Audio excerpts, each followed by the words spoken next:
Hello everyone, and welcome to this class on cloud security. My name is Margaret Kamau. I am passionate about cybersecurity. I do other things, but in relation to this, I am the cloud security MVP for Microsoft. So I'll be taking you through the introduction to cloud security class. We'll just get an overview of what the cloud is, why we moved to the cloud, different things that made the cloud attractive, different threats and vulnerabilities that exist in the cloud, and how we can mitigate all these threats and vulnerabilities. So, okay, I'm trying to move to the next slide.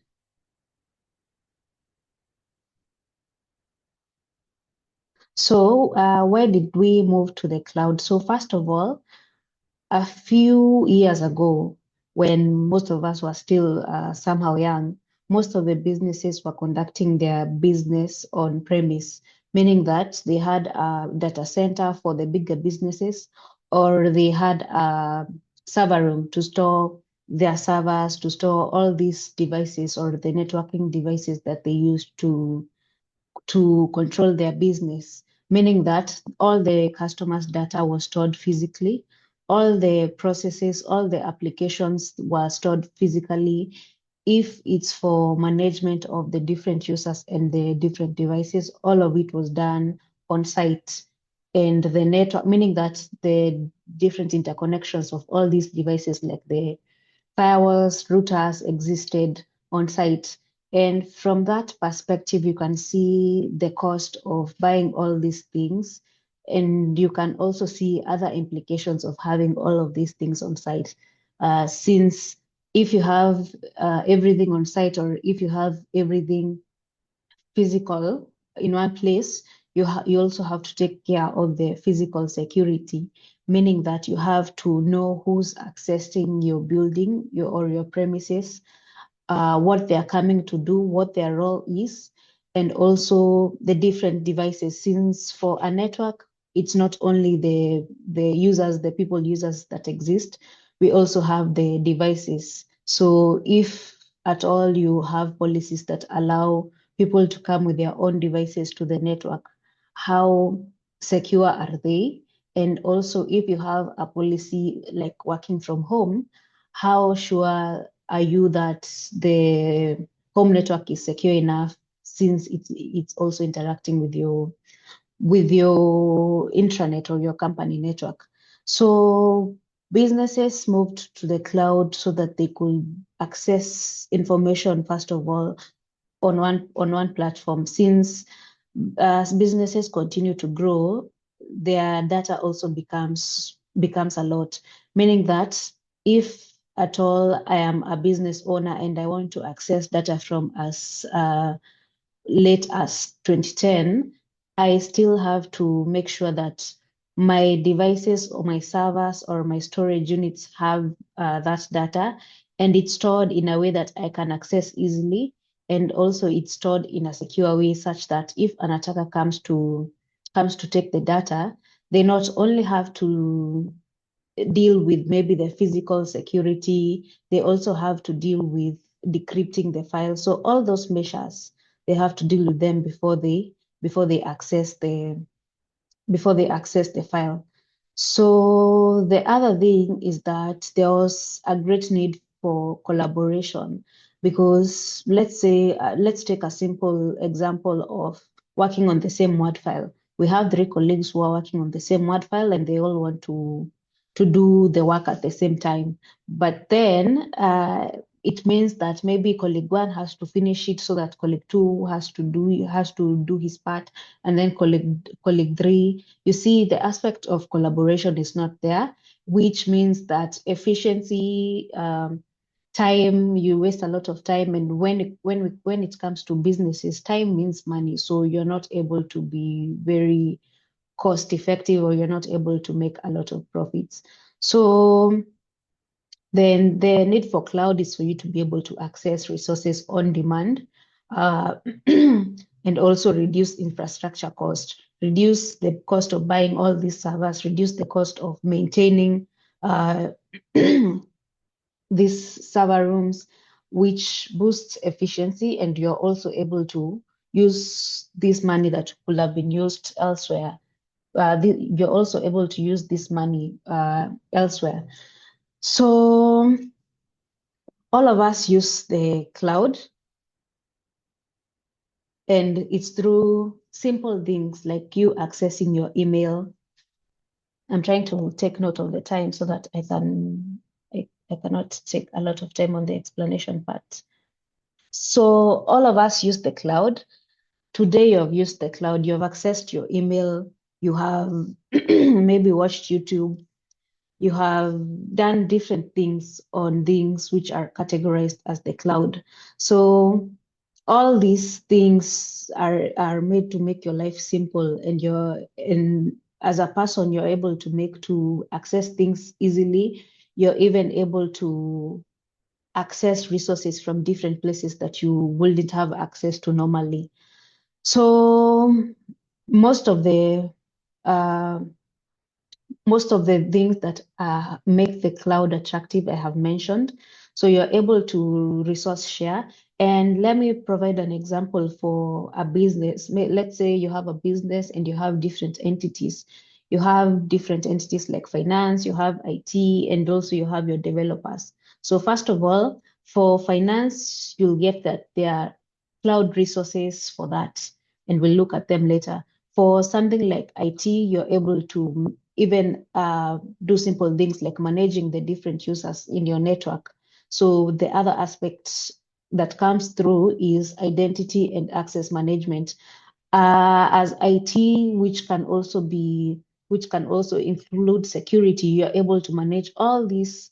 You're able to manage all these resources and have proper policies for you to know who's accessing your network, who should have access to what information.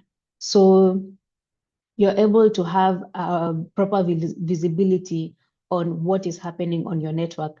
And the other thing, for people like IT administrators, you're able to know what is happening on Exchange systems like Outlook or just email. You're able to know what information is being received on your network, uh, what policies you should set so that you can ensure that your network is secured better. So you see such things, and different day-to-day activities like SharePoint or Google Workspace, you're able to collaborate easily in such aspects. And then when you go into deep developing, that's where you hear of things like Kubernetes, such things where you're just able to scale as you go, develop things online, collaborate, and then ship the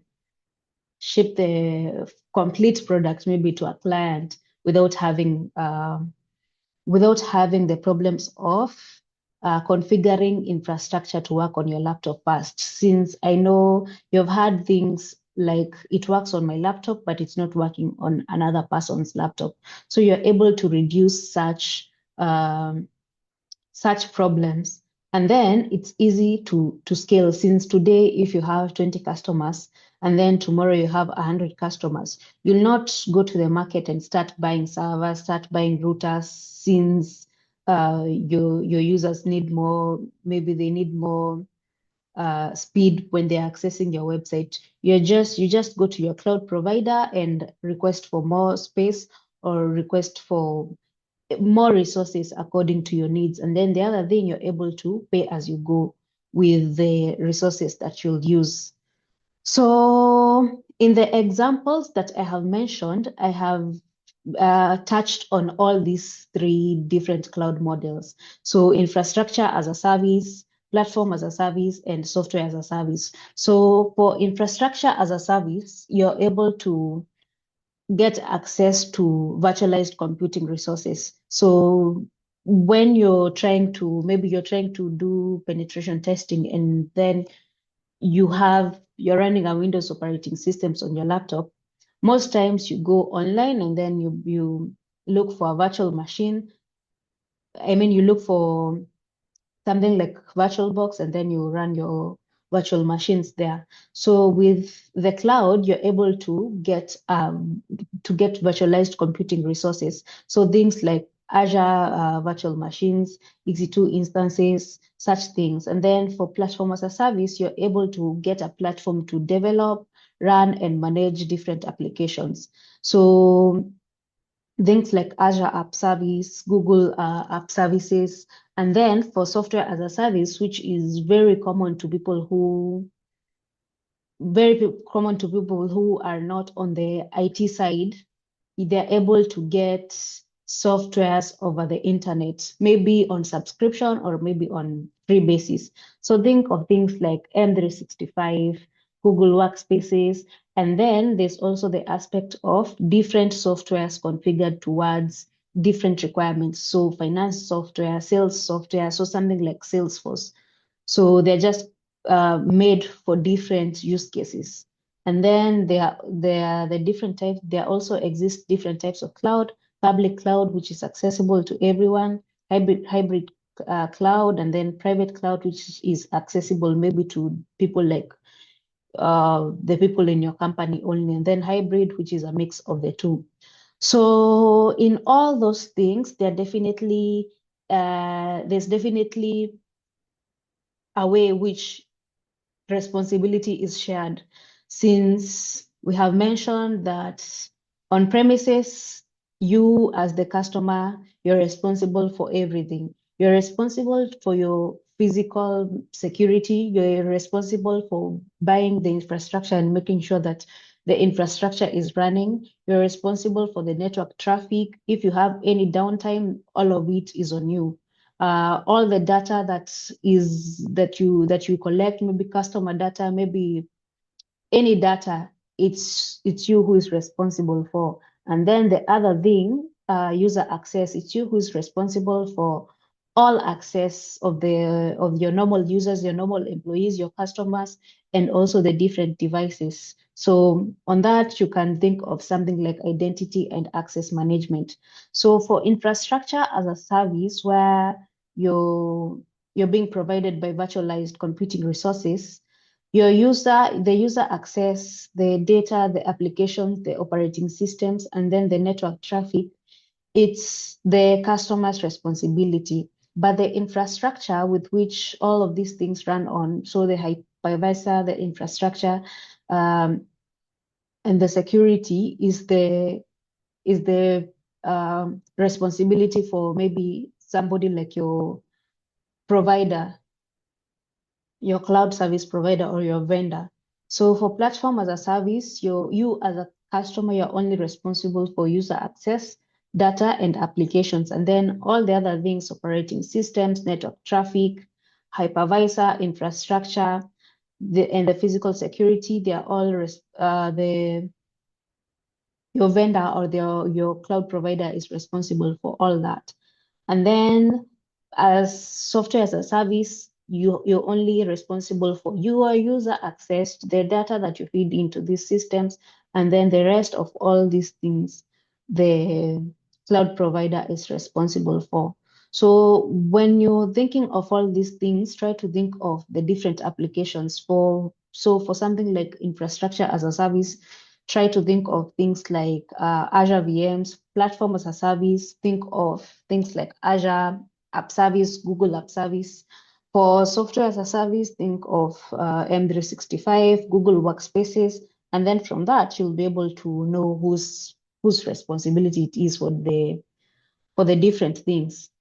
So with the cloud and all those attractiveness that it provides, all that efficiency, we definitely have major threats that are there, since it's like taking your entire physical uh, taking your entire physical network and take it and having it on the cloud. So meaning that your physical security, it's responsibility of your provider. So they should take care of their data centers and the different regions that they are stored there, that your information is stored in, for redundancy.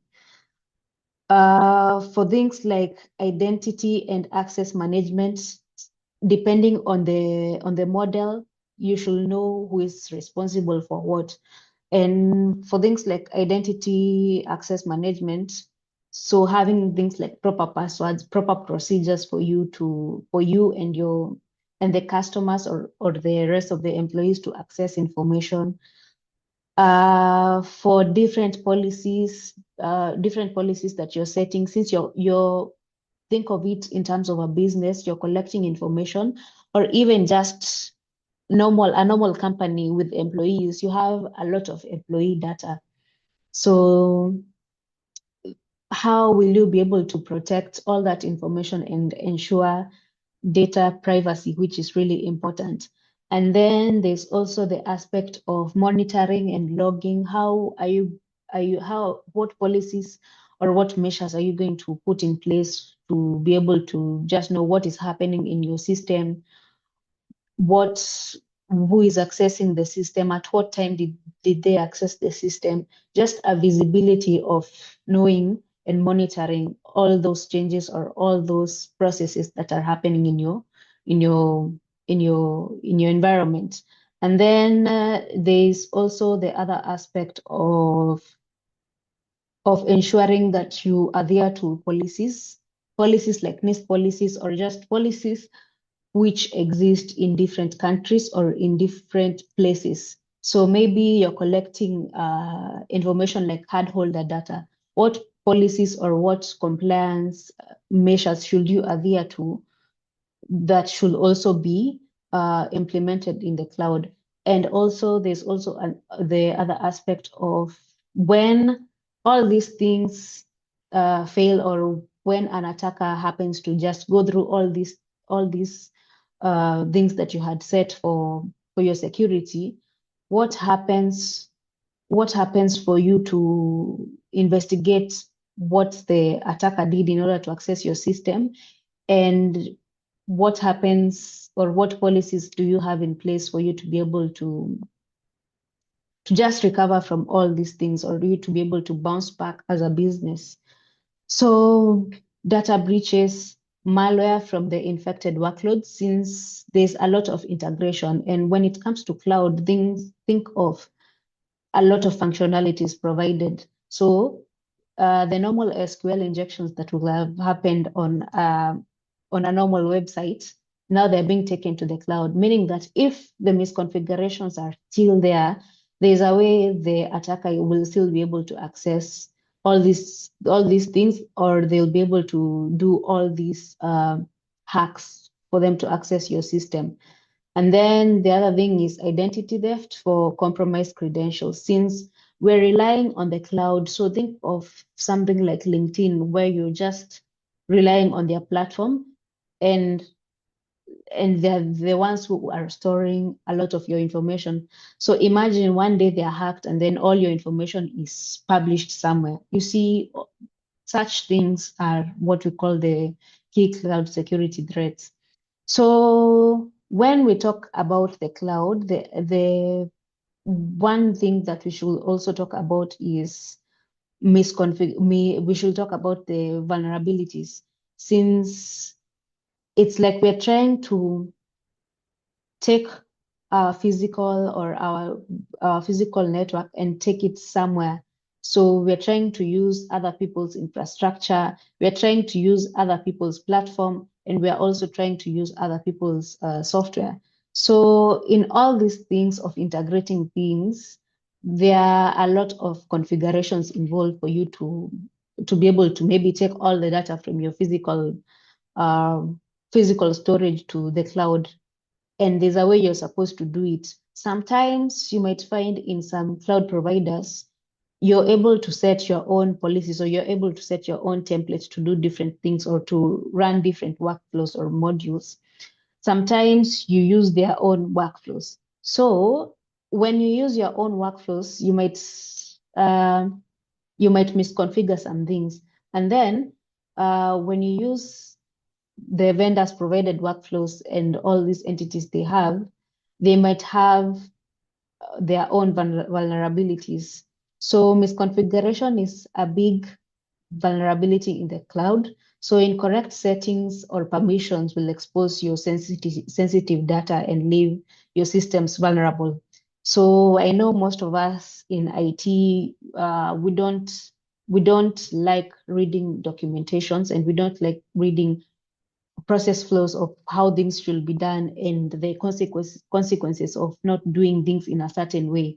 So this trial and error, sometimes things might work, but then it might leave a vulnerability in your system, maybe a misconfiguration vulnerability. So your systems might work properly, but you don't know that you still have a misconfiguration, which will leave your systems exposed to hackers, and they can be able to get your sensitive data, and also leave your systems vulnerable. So as cloud security specialists, this is very important. And then the other thing is outdated software. And for unpatched software, hackers can obtain your vulnerabilities, like they can use known vulnerabilities to exploit your system, or to exploit the different softwares that you use in the cloud.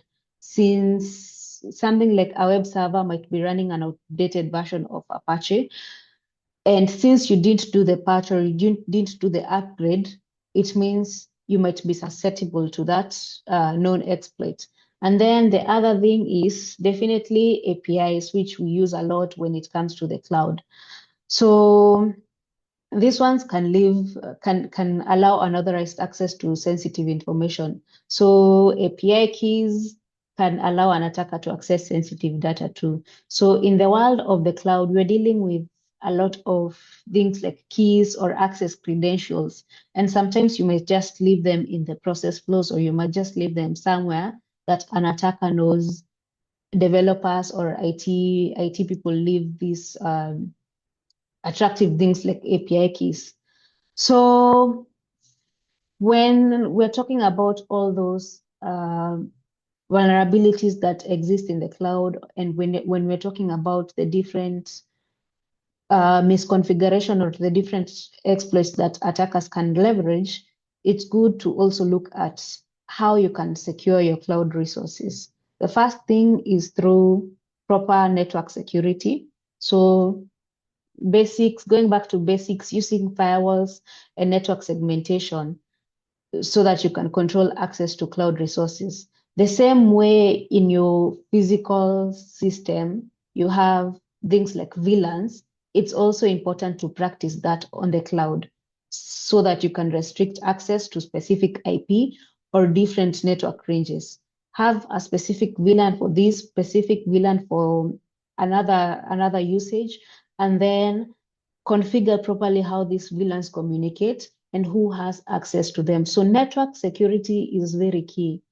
And also the other thing is data encryption. So encrypt data at rest, data in transit to prevent unauthorized access. So when you're storing things in the databases in the cloud, use proper encryption keys for sensitive data. You don't want to expose your users or customers' data to even everyone, since that's not a good security practice. So the other thing is strong authentication, implementing multi-factor authentication to verify user identities. So requiring users to enter something like a code from their phone in addition to their passwords. Since passwords might be compromised, users normally have um, poor password keeping practices, like sharing passwords, writing them down. But having a strong authentication system ensures that you have two or more than two entities for you to be authenticated in order to access the system. The other thing is security monitoring. So monitoring will always protect you and your system from anomalies. If at all your cloud environment has proper monitoring measures, you will be able to know what is happening in your system, and your system will give alarms or alerts for when it sees suspicious activities. So it's for us as cloud security specialists to set proper alerts or to set to do monitoring well and to set policies well to be able to get alerts which will be indicators of different things. And I know when it comes to the cloud, it's easy to fall into the false positives parts, which might lead people to just ignoring things altogether. And for that, getting things like ensuring that we take time with setting these policies, ensuring that we test these policies to ensure that they are getting the proper they're getting the proper activity, and they're grading they're categorizing the activities well. It's important, since for that you'll be able to know the different activities that are happening if there's any anomaly. So an example of that is implementing security information and event management to detect potential threats. Just like having a knock where you're able to know what's happening in your system, what information is coming in, if there are any anomalies, if there are any threats. It's important for having the same thing in the cloud. So identity and access management is also an important thing. We have talked about authentication. Always ensure that in the policies you set policies to provide to trigger users to authenticate themselves well, verify their user identity, and then after authentication, that's where you grant appropriate access authorization. And then when it comes to granting appropriate access, not as long as they are authenticated, as long as users are authenticated, it doesn't mean that they should get access to all entities or all areas in your cloud, in your cloud environment. You should have proper policies to authorize them. If a person is in finance, they should not be having access to resources which are used in another entity, like let's say IT. They should be restricted to have resources or access to the specific resources they need for to do their work. And then we have talked about auditing, monitor access activity, and also do proper logging. So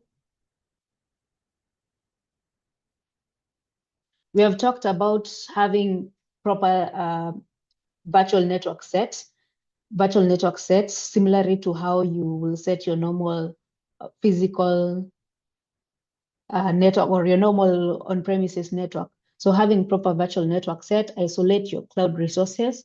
You can do that through different VLANs, and then access, and then just put policies to be able to know who is accessing what and why they're accessing what, and what resources are also in these different virtual networks, and also the different protocols or the different procedures which are set for the virtual networks.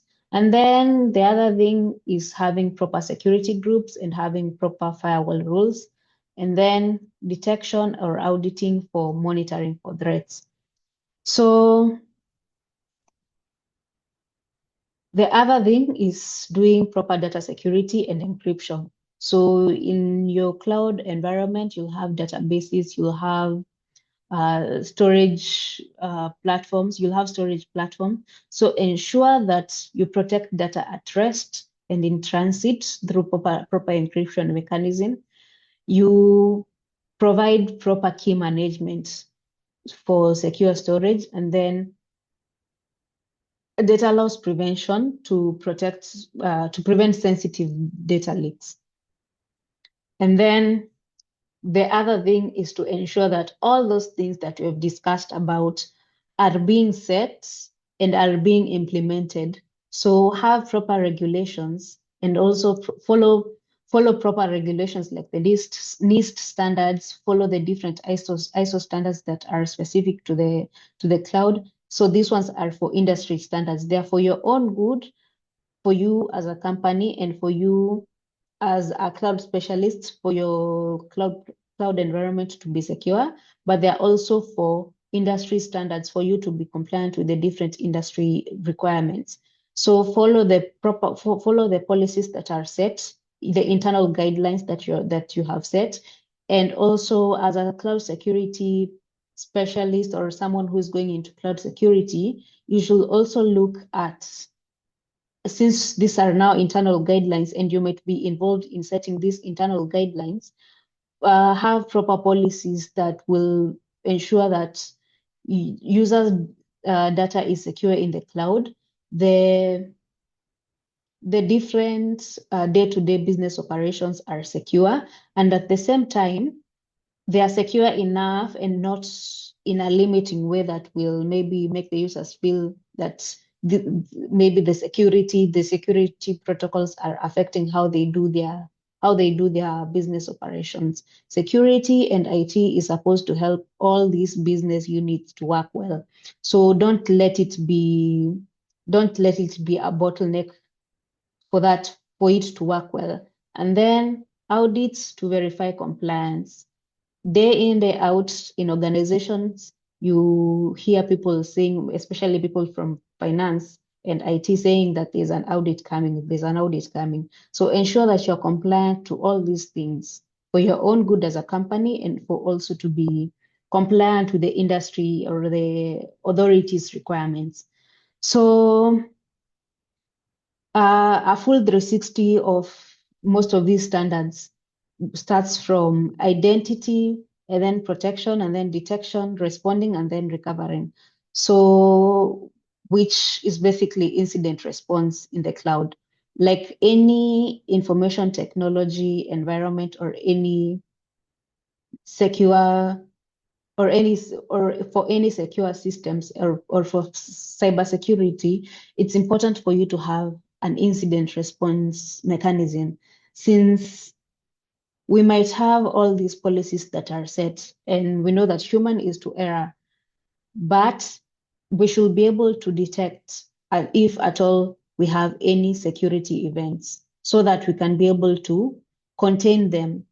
If at all we have any security breach or a hacker has managed to get into your cloud environment, contain it so that you can limit the impact. It's a cloud environment, which means you won't go around turning all computers off. You have to maintain everything, since everything in your cloud is very interconnected. And when we talk about interconnection, the other thing that comes in is the things like the different VLANs or the different networks that exist in your cloud. How is information interacting with each other?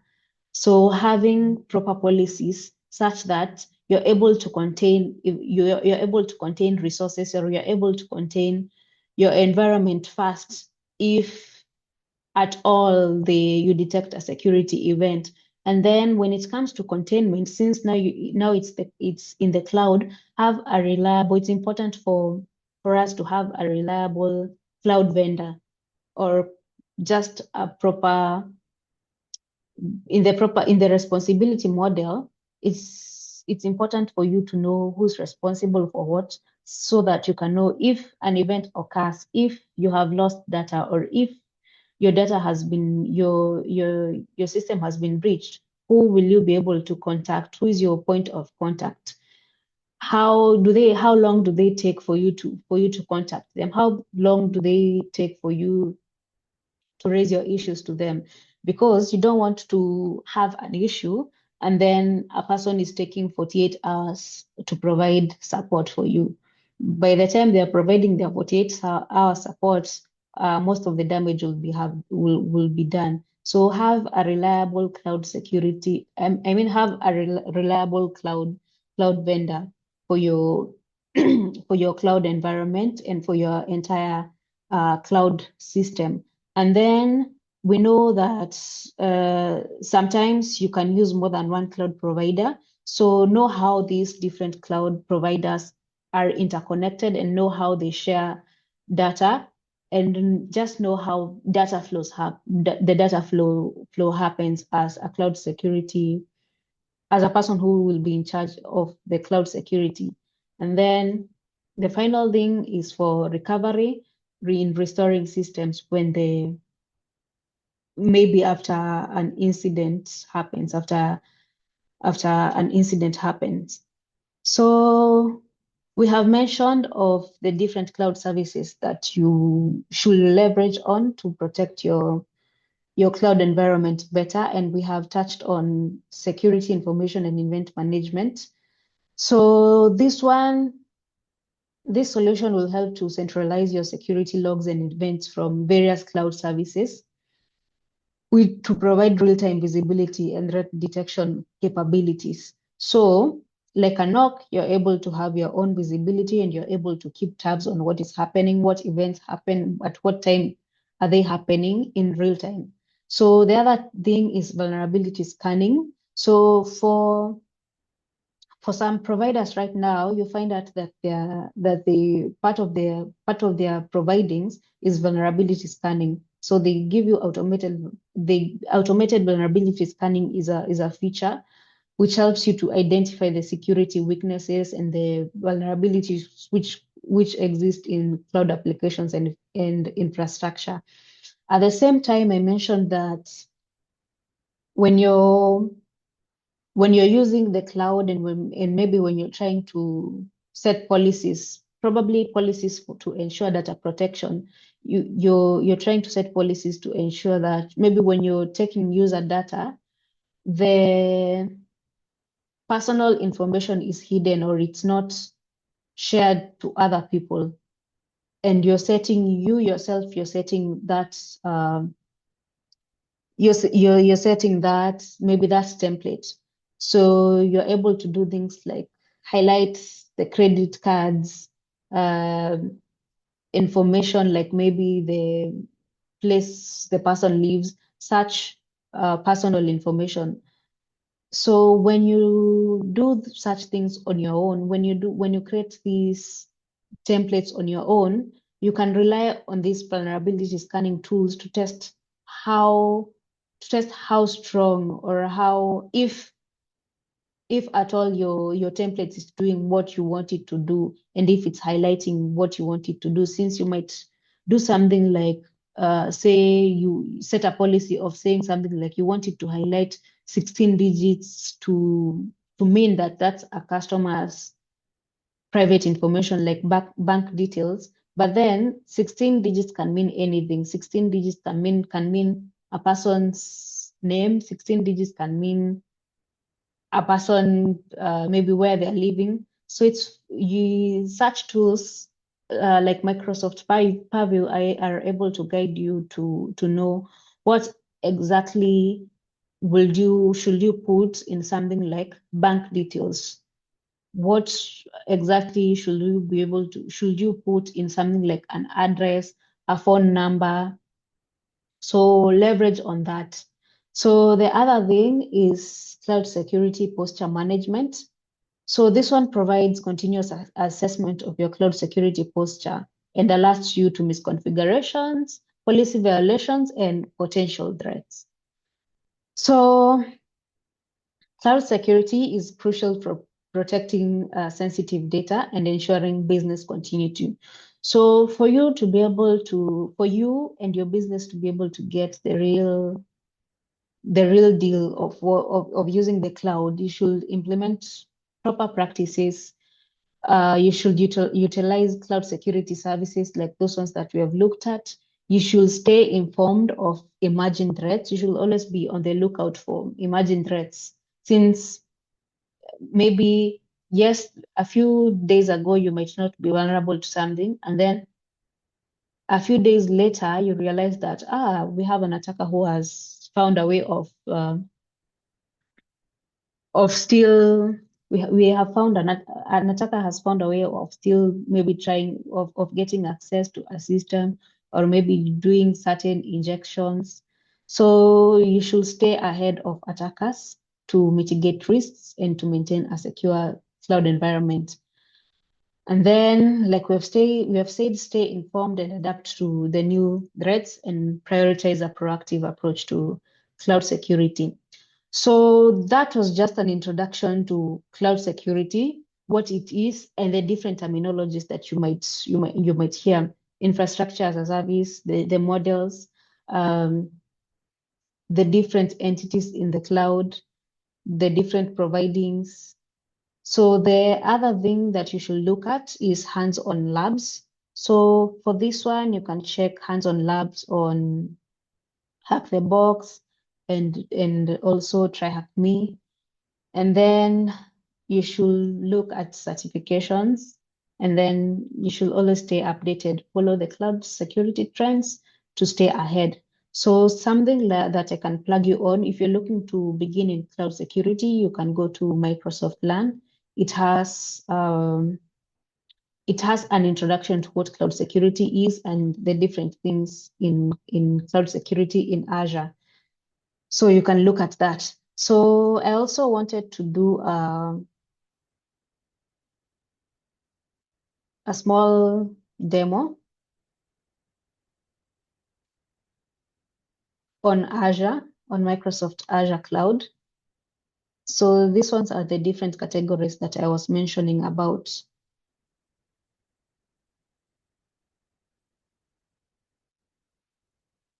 So you can see web and mobile, storage, security. When you look at security, there's different breakdowns. There's data and application security, log and analytics workspaces, firewall policies, web application firewall policies, application security groups. We have something on automation tools, compliance automation tools. There's also identity and access control. So when it comes to identity and access control in Azure, you'll hear things of something like Entra, so Microsoft Entra ID security, multi-factor authentication, privilege identity management, trusted signing accounts. So we also have infrastructure and network security, application gateways, firewalls, network security perimeters, key vaults, virtual network gateways. And then we also have the part of threat detection and protection. So Microsoft Sentinel, all these things, and some of them are integrated with AI.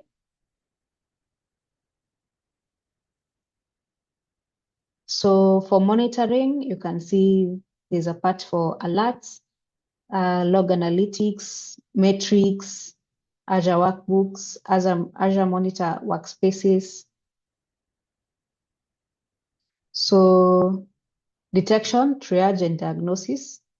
So when it comes to incident detection and response, application insights. So there are also monitoring tools. So you can monitor the different activities.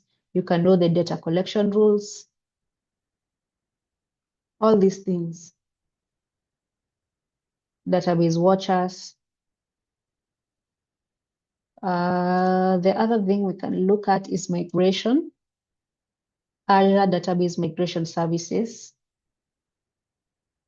So that exists. And then we didn't look at web and mobile. So this one is for people who might have some developers in their companies.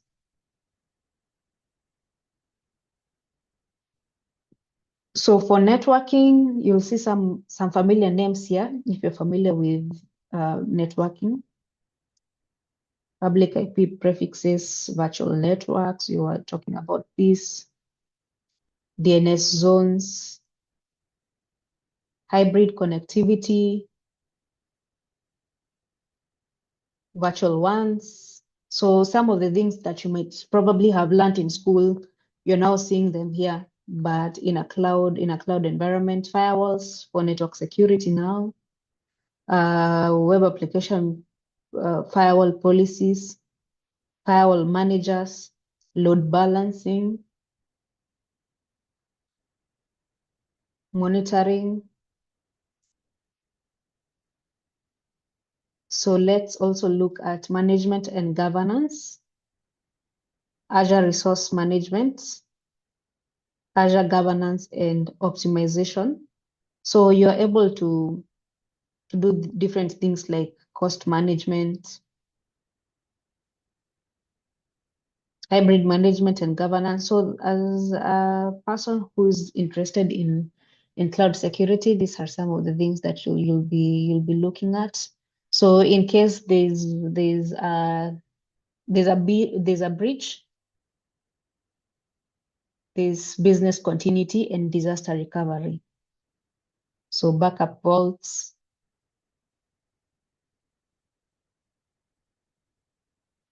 If you want to manage Internet of Things. So hybrid identity management, identity as a service, identity management, security and protection. So you can just create an Azure account if you don't have one, and then start familiarizing yourself with some of these things and take a module maybe in TryHackMe or Hack the Box. So DevOps is another common thing. You can see it's even integrated with GitHub.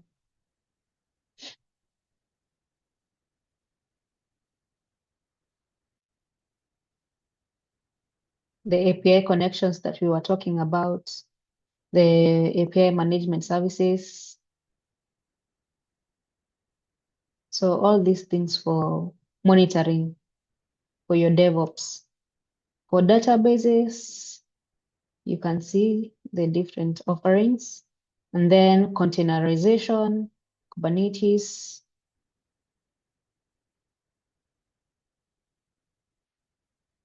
So you see what you were saying about infrastructure as a service. And you getting things like virtual machines, Azure, virtual desktop, platform as a service, you getting your Azure VMware solution.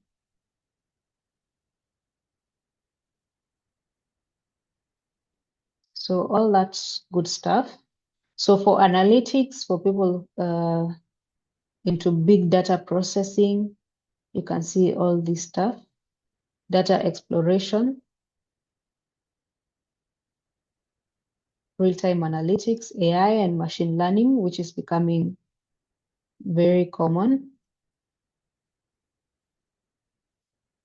So all those things.